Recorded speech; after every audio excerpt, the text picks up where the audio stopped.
The little house. A man who was going through many difficulties in life went to ask a great sage for advice.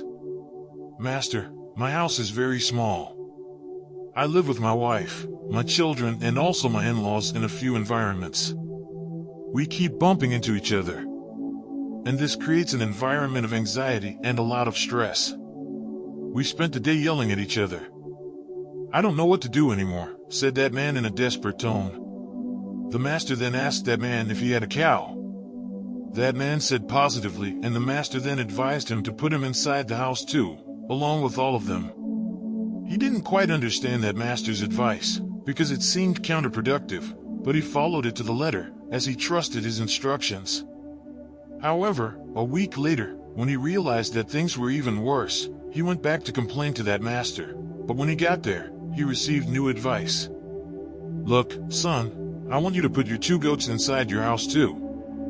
That man decided to heed the advice again, hoping that this time things would improve, but he returned to the master again, saying that his advice had only made things worse.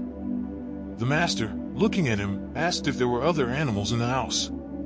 The man then replied that there was only 1 dog and some chickens left. And the master told him again to put these animals inside his house and come back the following week to talk. A week later, that man came back completely irritated by the situation. "This is unbearable. I have to do something or I'll go crazy. Please help me, master."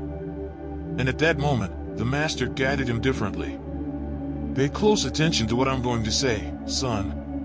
Take the cow to the stable, the goats to the pen, let your dog out of the house and return the chickens to the coop.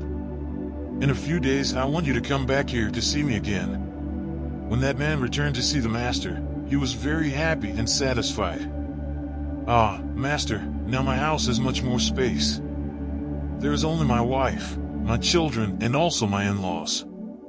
This parable portrays very well our attitudes towards situations in our lives.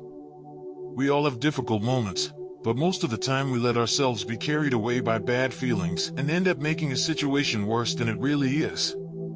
Furthermore, we have a habit of appreciating what we have only when things get worse, as was the case with this man in the story.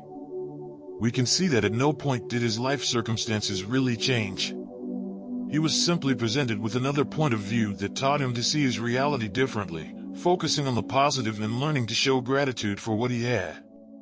Remember, we can all learn to become more aware and grateful for everything in our lives. Things will never be perfect, but if we stop to reflect, we will see that we have everything we need to transform our realities.